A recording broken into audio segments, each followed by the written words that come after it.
नमस्कार, आप उल्टा चश्मा यूसी देख रहे हैं और आपके साथ मैं हूं चंद्रकांत शुक्ला। जिस खबर पर बात करने जा रहे हैं वो खबर बेहद गंभीर है, इसलिए वीडियो को आखिर तक देखिएगा और चैनल को सब्सक्राइब जरूर कीजिएगा।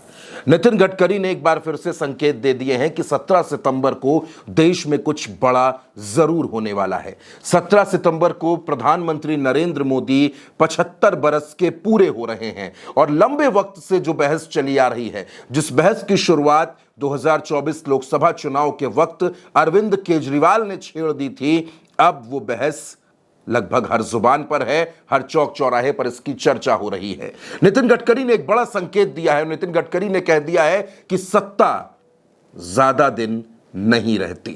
नागपुर में मेरी बहुत इच्छा है कि नागपुर में 300 स्टेडियम खेलने के बनाना है,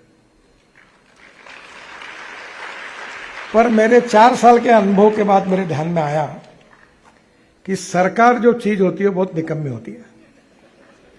कारपोरेशन, एनआईटी, इनके भरोसे कोई काम नहीं होता। ये चलते गाड़ी को पंक्चर करने का एक्सपर्टाइज उनके पास होता है।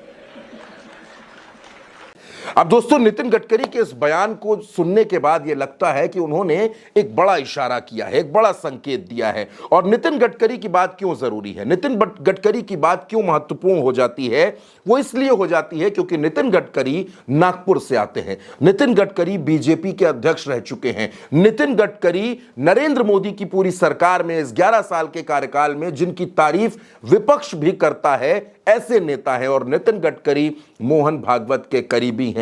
नितिन गडकरी जो कहते हैं लोग उसको बड़ी गंभीरता से लेते हैं। और नितिन गडकरी अब ये कह रहे हैं सत्ता ज्यादा दिन नहीं रहती। लेकिन नितिन गडकरी यहीं रुक जाते तो भी ठीक था, लेकिन नितिन गडकरी रुके नहीं। उन्होंने बहुत सी बातें कह दी। नितिन गडकरी ने यहां तक कह दिया कि मैं इतने साल से काम कर रहा हूं, इतने साल से सियासत में हूं, लेकिन पिछले 4 साल में मैंने देखा कि सरकार बड़ी निकम्मी होती है।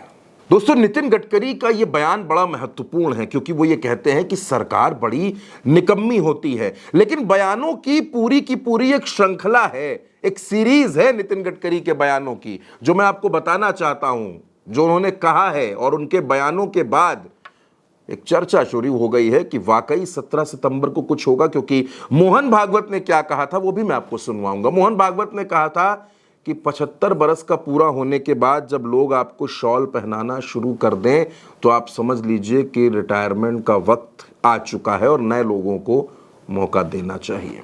सुनिए आप मोहन भागवत की बात।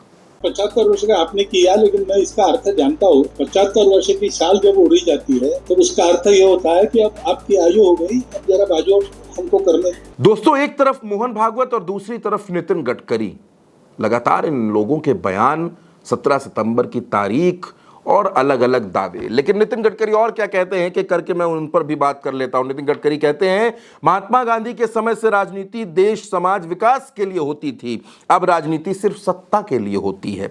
नितिन गडकरी ने आगे ये भी कहा कि कोई भी खुद को थोप कर महान नहीं बनता। इतिहास देखिए, जिन्हें अपने लोगों ने स्वीकार किया है उन्हें कभी किसी पर खुद को थोपना नहीं पड़ा।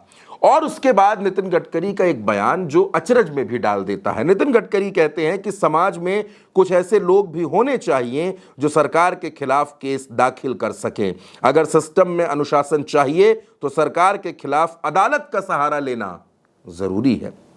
सरकार विष कन्या होती है, जिसके साथ जाती है उसको डुबा देती है।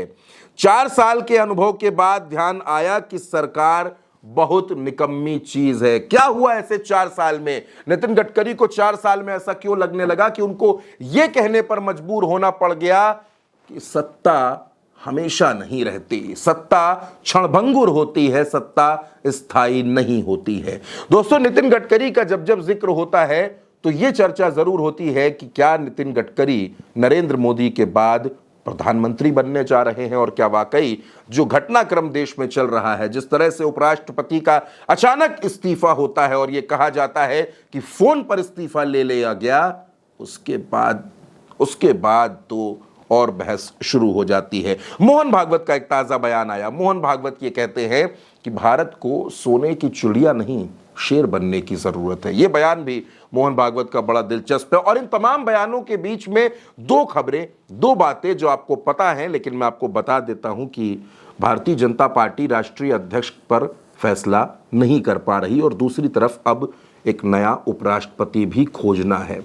बिहार में चिराग पासवान नीतीश के खिलाफ बयान दे रहे हैं, नीतीश की पार्टी चिराग के खिलाफ बयान दे रही है, नीतीश के सांसद, नीतीश के विधायक एसआईआर का विरोध कर रहे हैं और नीतीश के सांसद ये भी कह रहे हैं कि नीतीश मुख्यमंत्री नहीं तो फिर मुश्किल होगी। और इन सब बातों के बीच नितिन गडकरी के ये तमाम बयान जो मैंने आपको दिखाए, जो मैंने आपको सुनाए, उनसे सवाल ये निकल करके आता है कि आखिर अब सत्ता कितने दिनों की बची है और सत्ता का अगला दावेदार कौन होगा। फिलहाल इस खबर में इतना ही। मेरे साथ आप उल्टा चश्मा यूसी के साथ बने रहिए। नमस्कार।